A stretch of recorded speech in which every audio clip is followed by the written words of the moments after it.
So I was looking at the subscriber counts this morning, just trying to really wrap my head around the scale of what we're talking about today. Right. Jimmy Donaldson, MrBeast, on YouTube, he is sitting at 465 million subscribers. That is not just a channel anymore. That's a nation state. It is larger than the population of the United States and Mexico combined. It is staggering. I mean, he has effectively solved YouTube. If you look at the retention charts, the click-through rates, the production value, he is the ceiling. He is the ceiling. There's nobody above him. But then this is the wrinkle that I think makes this story so fascinating. If you swipe over to TikTok, the king of the internet is suddenly looking up at the leaderboard. He's not number one. He's not even number two. No, he's currently sitting in third place. Yeah. You have Khaby Lame still holding that top spot with over 160 million followers. Still. And Charli D'Amelio is right behind him at about 155 million. MrBeast is trailing at 125 million. Which is objectively hilarious. Trailing at 125 million. I know. For any other human being on the planet, that is a career-defining number. You retire on that. But for Beast Industries, being third place has to feel like a crisis. Well, knowing what we know about Jimmy Donaldson's competitive drive, crisis might be a strong word. Okay. But inefficiency certainly isn't. He doesn't like leaving potential growth on the table. And that gap, that, 35 to 40 million follower difference, that represents a massive audience segment he isn't dominating. And that brings us right to the news item that triggered this whole deep dive. Exactly. Beast Industries isn't just, posting more videos to catch up. They're institutionalizing the chase. We found a job listing that went live recently where they are explicitly hiring a head of TikTok. And we need to be really clear about what this role is, because I think a lot of people hear head of TikTok and they imagine some 20-something with a ring light. Right, yeah. This is a C-suite level strategic role. Yeah. This is a general being hired to lead a campaign. I read through the requirements in the source material, and you're absolutely right. This is not make funny clips. The language is incredibly corporate. They want someone to set the TikTok strategy and scale MrBeast's presence to new levels of creativity and performance. And that phrase, set the strategy, is the key. Up until now, MrBeast's TikTok presence, while, massive, has largely been downstream from his YouTube content. It's clips. It's clips, it's behind the scenes, it's supplementary. This job listing implies a pivot. They want TikTok to be a primary engine, not a sidecar. But here's the tension I want to explore, because this feels like the central conflict of the whole thing. Yeah. The job listing demands that every single piece of content must be, quote, unmistakably Beast. Right. But what does unmistakably Beast even mean on a vertical 6-inch screen? On YouTube, Beast means 100 cameras, explosions, giving away private islands. Physical. Exactly. And the pacing feels like a heart attack. TikTok is lo-fi. It's authentic. It's sitting in your car talking to the camera. How do you reconcile those two brand identities without it feeling forced? That is the multi-million-dollar question. And frankly, that's why they're hiring a specialist. There's a quote from a former staffer who reviewed this listing, and they noted that Beast Industries is looking for someone who eats, breathes, lives, and fully understands TikTok. A translator. They need a translator, someone who could take the DNA of a MrBeast video, which is high stakes, altruism, spectacle, and mutate it into a format that survives the TikTok algorithm. The algorithm point is so crucial here. YouTube is a search and recommendation engine. It's based on long-term satisfaction and attention loops. Yes, TikTok is a dopamine slot machine. Precisely. On YouTube, MrBeast wins because he engineers retention, he knows the exact moment you're about to click off, and he inserts a cut or a plot twist. Yeah. TikTok is different. It relies so heavily on sound trends, remix culture, and these immediate visceral vibes. You can't engineer a vibe in a writer's room the same way you engineer a YouTube script. So this head of TikTok is basically being asked to industrialize cool. In a way, yes. They're being asked to build a system, a team of editors, producers, ideators that can pounce on trends, as the listing said. Pounce. And pounce implies speed. Speed is the enemy of high production, though. If MrBeast usually takes 3 months to film a video, by the time he posts it, the TikTok trend is already dead. Oh, ancient history. It's like showing up to a party 3 weeks after it ended. Which is why this new team has to be separate. They're looking to build a kind of speedboat division. Ah, okay. So while the main channel, the aircraft carrier, is planning the next Squid Game recreation, this TikTok team needs to be nimble enough to see a trending audio on a Tuesday morning, shoot a Beast version by Tuesday afternoon, and have it go viral by Wednesday. It's a shift from being a creator to being a studio. It is the final maturity of the creator economy. You stop being a person and you become a methodology. But we have to ask, why now? It's 2026. TikTok has been the dominant cultural force for, what, 5 or 6 years now? At least. Why is MrBeast, the smartest guy in the room, waiting until now to make this specific executive hire? I think I found the answer to that in the research stack, and it's all about the regulatory landscape. The ban. We tend to forget because it feels normal now, but for a solid 2 years, the TikTok ban was the sword of Damocles hanging over the entire industry. Oh, it was. If you were a business manager in 2024 or 2025, you could not justify pouring millions of dollars in capital hiring teams, building studios into a platform that the U.S. government might just delete from the App Store next week. It was way too risky. But that risk is gone now. The notes mentioned the joint venture deal that finally settled the dust. Yes, and this is critical context for you.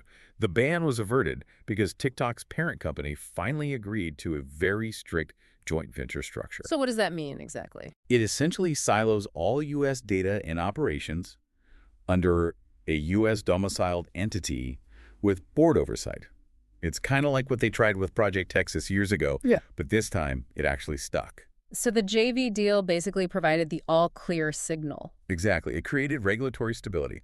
We now know, for the most part, that TikTok is here to stay in the U.S. market.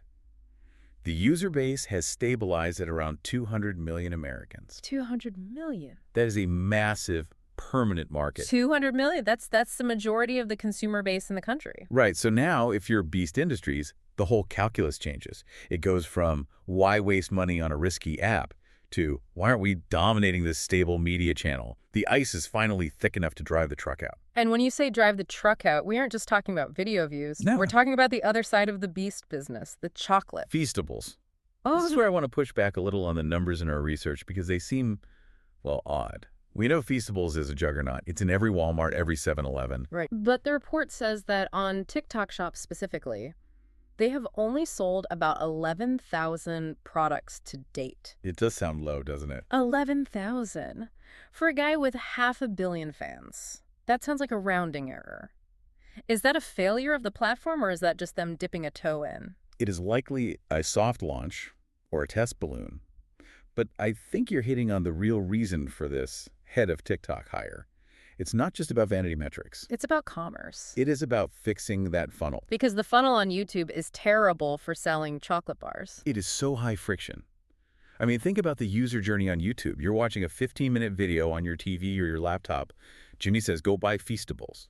You have to pause, pick up your phone, go to a browser, type in a URL, put in your credit card. You've lost 90% of them. You've lost almost everyone in that process. Whereas TikTok Shop is embedded. It is frictionless. You see the video, you click the little orange basket icon, Apple Pay scans your face, and the chocolate is on its way. It is impulse buying weaponized. So if the current sales are only 11,000 units, that represents a massive inefficiency. He has the eyeballs, but he hasn't connected the plumbing yet. Correct. And that is why this role requires strategy and performance analysis, not just creativity. This person needs to figure out how to make content that doesn't just get 10 million likes, but gets 10,000 people to tap that orange basket. That is a completely different skill set than making a YouTube video about surviving in a bunker for 100 days. It's conversion rate optimization disguised as entertainment. That is the perfect way to describe it. Yeah. And looking at the landscape, the shop component is likely why TikTok is so vital to him now. YouTube AdSense pays well much better than TikTok's Creator Fund ever did, but the revenue per mil, the RPM on selling physical goods, is infinitely higher. So let's go back to the candidate profile for this head of TikTok job. You need someone who understands the algorithm for views, understands the shop ecosystem for sales, and can manage a brand voice that is famously difficult to replicate. That feels like a unicorn hire. It is. And they have to do it while navigating the fact that MrBeast is historically a long-form storyteller. I want to go back to your point about the unmistakably Beast requirement. Please. There's a real risk here. We have seen traditional media companies try to do TikTok, and it is. It's painful to watch. No, it's brutal. It's that how do you do, fellow kids? Energy. If Beast Industries tries to force their high-gloss TV-style production into a vertical feed, the audience might just reject it. TikTok users value authenticity, or at least the performance of authenticity, above almost everything else. So if they come in with 8K cameras and perfect lighting, it might actually hurt performance. It absolutely could. It signals this is an ad, and the nanosecond a user's brain registers this is an ad, they swipe. Gone. The challenge for this new head of TikTok is to lower the fidelity without lowering the brand value. That's a tightrope. Lower the fidelity, keep the value. Think about the top creators on TikTok right now. Cobby Lame. Simple, silent comedy. Charlie. Dancing in a bedroom. Even the newer stars in 2026 are mostly just personality-driven, holding a phone. Right. MrBeast is synonymous with money. His entire brand is, I spent $5 million on this video. So how do you translate I spent $5 million into a format where people prefer I spent $0? You have to pivot from production value to narrative value. Okay. You have to create moments that feel expensive in their stakes, but authentic in their delivery.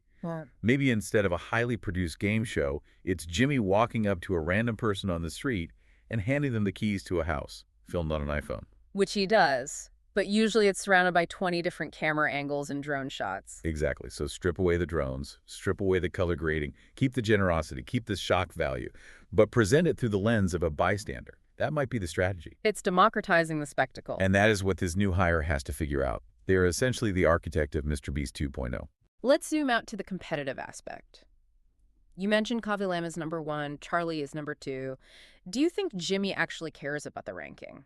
Or is this purely business? Because to me, it feels personal. He's the king. He doesn't want to be a prince in the neighboring kingdom. I think it's both. You don't get to 465 million subscribers on YouTube without having a pathological need to be #1. True. But I also think he sees the writing on the wall regarding attention spans. How so? We are seeing a generation coming up now. Gen Alpha is fully in their teens in 2026 who view YouTube the way millennials viewed cable TV. It's long. It's slow. TikTok is their native language. If MrBeast wants to be relevant in 2030, he cannot just rely on 15-minute videos. He has to conquer the short-form feed. So this is an existential hedge. It is a defensive move as much as it is an offensive one.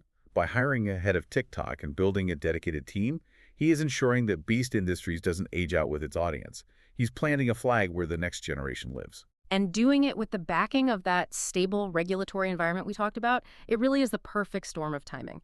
The platform is safe, the shop is open, and the ambition is there. And the resources. Let's not forget that. He can outspend anyone. If this new head of TikTok says, we need to hire the top 50 editors on the platform to make this work, Jimmy can write that check today. Yeah. Cobby Lame is incredible, but he is an individual. MrBeast is a corporation.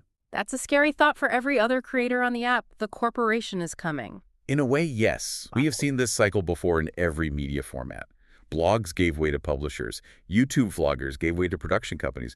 Now, individual TikTokers are about to compete with industrial-grade short-form strategies. So wrapping this up, we have a clear picture here. Beast Industries is hiring a general to wage a war on two fronts.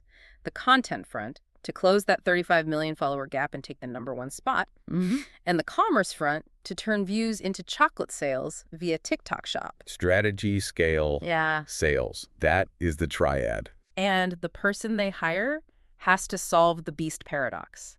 How to be massive and intimate at the same time. It will be the hardest job in social media marketing this year. No doubt about it. I want to leave you with a final thought on this, something to chew on.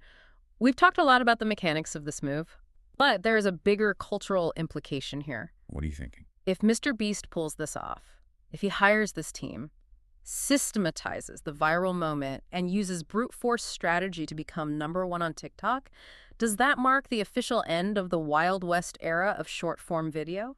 That is a profound question. Because if the king of YouTube can just come in and engineer his way to the top of TikTok using a corporate structure, are we done with the era of the kid in the bedroom?